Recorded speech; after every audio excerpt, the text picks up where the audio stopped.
ប្រជ្រយដែលនាំសំណាងទាំង6កន្លែងមកចូលមកមើលលេងមកខ្លាញ់អ្នកទាំងអស់គ្នាមានប្រជ្រយដែលនាំសំណាងប៉ុន្តែអត់មានដឹងខ្លួនទេ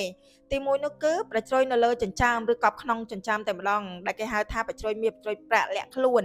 បើនរណាមានប្រជ្រយនៅកន្លែងនេះគឺជាមនុស្សដែលមានភាពឆ្លាតវៃសម្បូរទ្រព្យសម្បត្តិមានអ្នកជួយជ្រោមជ្រែងបើជាមនុស្សស្រីវិញអ្នកមានប្រជ្រយកប់នៅក្នុងចិញ្ចើមហ្នឹងនឹងនាំសំណាងដល់ស្វាមីនិងកូនថែមទៀតផងទី2ប្រជ្រយនៅនឹងត្រចៀកឬក៏គល់ត្រចៀកតំណាងឲ្យសុខភាពរៀបសក្ការៈជាមនុស្សដែលមានបុណ្យវាសនាខ្ពស់ទី3ប្រជ្រយនៅលើថ្ពាល់តំណាងឲ្យអំណាចភាពតាក់ទាញនិងឋានៈជាមនុស្សដែលមានប្រជាប្រិយហើយជាអ្នករកស៊ីវិញតែងតែមានអតិថិជនគាំទ្រច្រើនដែលគេហៅថាប្រជ្រយតាក់ទាញទី4ប្រជ្រយនៅនឹងដើមទ្រូងតែងតែនាំរឿងល្អជួបតែលុយកាក់សេចក្តីសុខក្នុងគ្រួសារឬក៏ជីវិតគូតែងតែសុខដុមរមនាហ្មងទី5ប្រជ្រយនៅក្រោមចង្កា